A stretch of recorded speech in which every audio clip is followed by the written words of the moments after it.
Governor Tony Evers was in Superior today after signing the shared revenue bill, sending money back to small cities and communities. He was joined by Department of Revenue Secretary Peter Barca and Superior Mayor Jim Payne.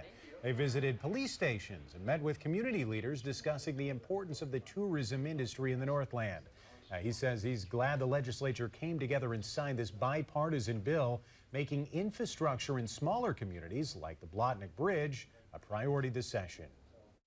Here on a cold day when President Biden was here and we were looking at the bridge from underneath, it was clear that it needed, obviously neither of us are engineers, but we could certainly tell that it needed work, and we're behind this.